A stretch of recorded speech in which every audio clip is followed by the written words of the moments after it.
Hi friends, welcome to my channel. ఈరోజు video చాలా ఇంట్రెస్టింగ్గా ఉందండి. వీడియోని ఎక్కడ స్కిప్ చేయకుండా ఎండ్ వరకే చూసేయండి. అరవింద కోపంగా దేవయానికి వార్నింగ్ ఇచ్చి వెళ్ళిపోయాక దేవయాని మాత్రం అరవింద వార్నింగ్ని లైట్గా తీసుకొని మనీషా వైపు చూడగా మనీషా ఆలోచిస్తూ ఉండడం గమనిస్తుంది దేవయాని. ఏంటి అంతలా ఆలోచిస్తున్నావు అని దేవయాని మనీషాని అడుగుతుండగా, ఇక మనీషా మన ఇంట్లో ఉంది సంయుక్తన లక్ష్మియ తెలుసుకునే మార్గమే కనబడట్లేదు అని మనీషా అంటుండగా, ఎవడి గోల వాడిదే అన్నట్టు నీ గోల నీదేనా అని దేవయాని మనీషాని అంటూ 4 రోజుల్లో నా కొడుకు పెళ్ళి, ఇక ఆ పెళ్ళిలో మిత్రతో నువ్వు ఎలా తాళి కట్టించుకుంటావో అది ఆలోచించు అని దేవయాని మనీషాని అంటుండగా, మనీషా అది ఏదో విధంగా జరుగుతుందంటే కానీ అసలు ఉన్నది సంయుక్తన లక్ష్మియ తెలుసుకోవాలి అని అంటూ ఉంటుంది మనీషా. ఈ పెళ్ళిలోనే అది కూడా బయటపడుతుంది అని దేవయాని అనేస్తుంది. ఎలా అంటే అని ఎక్సైటింగ్గా మనీషా అడుగుతుండగా, ఇక ఈ పెళ్ళిలో మిత్ర నీ మెడలో తాళి కడుతున్నప్పుడు నువ్వన్నట్టు సంయుక్త లక్ష్మి ఒక్కరే అయితే ఆ పెళ్ళిని ఆపడానికి ఏదో ఒక ప్రయత్నం చేస్తూనే ఉంటుంది లక్ష్మి, ఇక ఆ పెళ్ళిని అడ్డగిస్తూ ఉంటుంది. అలా కాదు అని అంటూ సంతోషంగా మీ ఇద్దరి మీద అక్షంతలు వేసిందంటే మాత్రం తను సంయుక్తనే అని దేవయాని క్లారిటీ ఇవ్వడంతో, అవునండి నిజమే అని మనీషా అంటూ ఉంటుంది. ఈ పెళ్ళిలోనే ఈ చిక్కుముడికి కూడా సమాధానం దొరకబోతుందన్నమాట అని మనీషా దేవయానితో అంటూ మిత్ర తన మెడలో తాళి కట్టించుకునేలా చేయడానికి ప్లాన్ చేస్తూ ఉంటుంది మనీషా. ఇక సంయుక్త జాను ఇద్దరు ఇంటికి వస్తూ ఉంటారు. లోపలికి వెళ్ళే ముందు జాను లక్ష్మిని ఆపి, అక్క కాస్త జాగ్రత్తగా ఉండు, లక్కీకి ఆల్రెడీ నీ పైన అనుమానం ఉంది. ఇప్పుడు ఏ మాత్రం కూడా నువ్వు తేడాగా ప్రవర్తించినా తను నిన్ను గుర్తుపట్టేస్తుంది అని జాను అంటుండగా, అలాగే అని సంయుక్త అంటూ ఉంటుంది. మరోవైపు వివేక్ తనకి ఇష్టం లేని పెళ్లి జరగబోతున్నందుకు డల్గా కూర్చుంటాడు. అది చూసి లక్కీ అన్నం తినకుండా మారం చేస్తూ ఉంటుంది. మిత్ర మాత్రం లక్కీని బుజ్జగిస్తూ ఉంటాడు. ప్లీజ్ రా తినరా అని మిత్ర అంటూ ఉండగా, బాబాయ్ అంత బాధలో ఉంటే సిగ్గు లేకుండా నేనెలా తినను అని మిత్రని లక్కీ అంటూ ఉంటుంది. వాడి బాధకి ఏదో ఒక సొల్యూషన్ నేను చూస్తానులే, కానీ నువ్వు అన్నం తినరా అని లక్కీని మిత్ర బుజ్జగిస్తూ ఉంటాడు. ఇక అలా లక్కీని బుజ్జగిస్తున్న మిత్రని చూస్తూ లక్ష్మి మనసులో ఇలా అనుకుంటూ ఉంటుంది, రక్తం పంచకపోయినా లక్కీని మిత్ర గారు ఎంత ప్రేమగా చూసుకుంటున్నారో, తన రక్తమే అని తెలిస్తే జున్నుని ఇంకెంత ప్రేమగా చూసుకుంటారో అని లక్ష్మి మనసులో అనుకుంటూ వాళ్ళనే చూస్తూ ఉండిపోగా, జాను సంయుక్త మేడం అని పలకరిస్తూ లక్ష్మిని ఈ లోకంలోకి తీసుకురావడానికి ట్రై చేస్తూ ఉంటుంది. ఇక మళ్ళీ ఆలోచనలుండి బయటపడిన లక్ష్మి తనపై ఎవరికి అనుమానం రాకుండా, వివేక్ ఏంటి అంత డల్గా ఉన్నాడు అని మాట మారుస్తూ అడుగుతూ ఉంటుంది సంయుక్త. వెంటనే లక్కీ లేచి అక్కడ టేబుల్ పైన వెడ్డింగ్ కార్డ్ని తీసుకెళ్ళి జాను చేతిలో పెడుతుంది. జాను ఓపెన్ చేసి అది చూసి బాధగా కన్నీళ్లు పెట్టుకుంటూ ఉంటుంది. ఏడుస్తున్న జానుని చూస్తూ లక్ష్మి కూడా ఏంటది అని అంటూ తీసుకొని ఆ వెడ్డింగ్ కార్డ్ని చూసి తాను కూడా షాక్ అవుతూ ఉంటుంది. ఇక మిత్ర లేచి సంయుక్తతో ఇలా అంటుంటాడు, జాను మా వివేక్ ఇద్దరు ప్రేమించుకున్నారు, కానీ ఈ లోపే మా పిన్ని వివేక్కి వేరే సంబంధం చూసి వేరే పెళ్లి చేయాలి అనుకుంటుంది అని మిత్ర దేవయాని గుచ్చి సంయుక్తకి చెప్తూ ఉండగా, ఇక వెంటనే సంయుక్త మిత్రాన్ని ఇలా నిలదీస్తూ ఉంటుంది.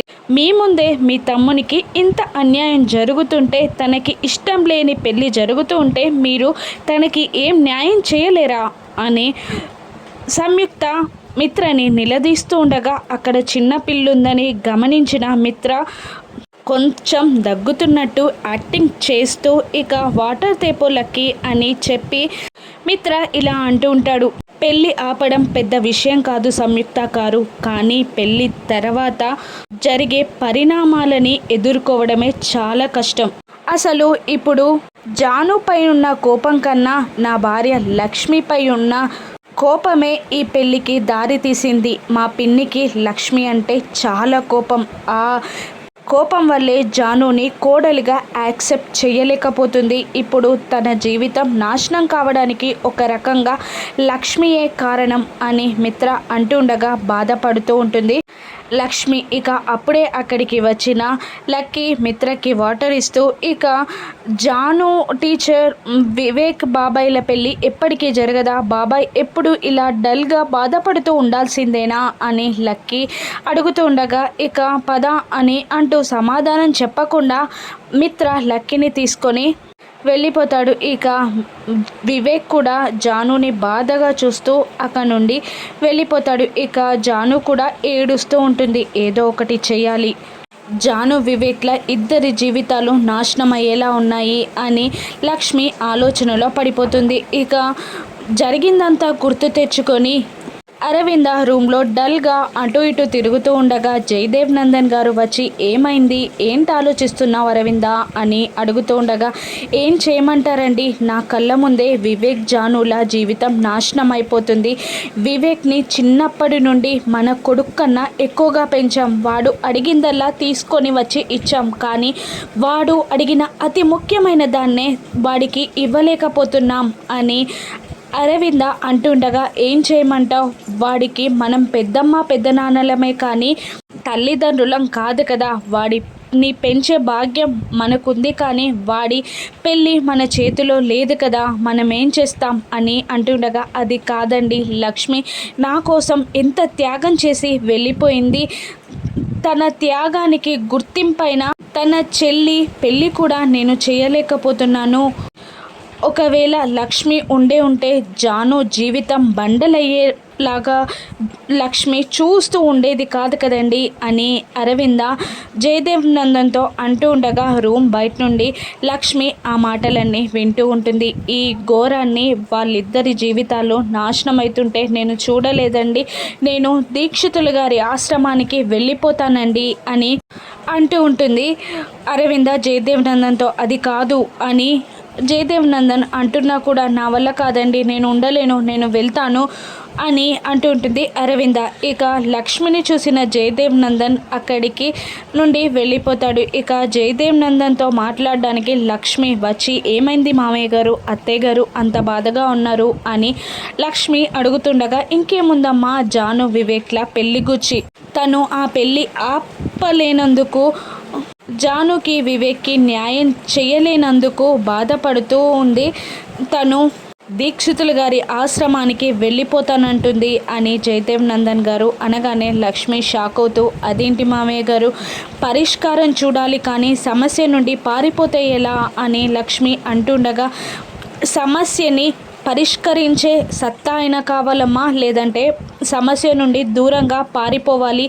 ఇక అరవిందకి ఆ సమస్యని తీర్చే అంత ఓపిక సహనం శక్తి లేనప్పుడు తన నిర్ణయం కరెక్టేనమ్మా, తను వెళ్ళిపోవడమే కరెక్ట్, పరిస్థితులు చక్కబడ్డాక నేనే వెళ్ళి తీసుకొస్తానమ్మా అని అంటూ లక్ష్మి చెప్పే సమాధానం కూడా వినకుండా జయదేవ్ నందన్ గారు అక్కడి నుండి వెళ్ళిపోతారు. ఇక లక్ష్మి మళ్ళీ ఆలోచనలో పడిపోతుంది. ఎలాగైనా ఈ పెళ్ళిని ఆపాలి, నేను ఇలా సైలెంట్గా ఉంటే కుదరదు, నేను ఏదో ఒక ముందడుగు వేయాలి అని లక్ష్మి అనుకుంటూ ఉంటుంది. మరోవైపు అర్జున్ వాళ్ళ ఇంట్లో వసుంధర గారు జున్నుకి అన్నం తినిపించడానికి ట్రై చేస్తుండగా జున్ను మారం చేస్తూ ఉంటాడు. ఇక వసుంధర దయ్యం వస్తుంది, బూచి వస్తాడు అని బెదిరించి అన్నం తినిపించబోతుండగా, ఏంటి గ్రాని నీ మాటలకి నేను భయపడతాను అనుకుంటున్నావా అని జున్ను అనగానే అర్జున్ అక్కడికి వచ్చి, మన జున్ను గుడ్ బాయ్ కదా, చెప్పింది వింటాడు కదా అని అర్జున్ జున్నుని బుజ్జగిస్తూ ఉండగా, నీ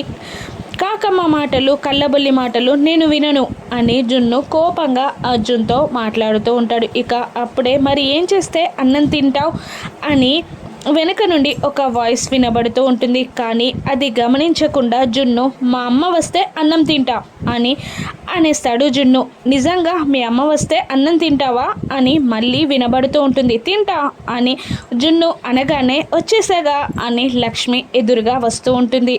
అమ్మా అని అంటూ వెళ్ళి జున్ను లక్ష్మిని హక్ చేసుకుంటాడు. నన్ను వదిలిపెట్టి ఎక్కడికి వెళ్ళిపోయావమ్మా అని జున్ను ఏడుస్తూ అడగగానే, నిన్ను వదిలిపెట్టి ఎక్కడికి వెళ్తాను నాన్న, ఇప్పుడే వచ్చాను కదా అని అంటూ అన్నం ప్లేట్ని తీసుకొని జున్నుకి బుజ్జగిస్తూ తినిపిస్తూ ఉంటుంది.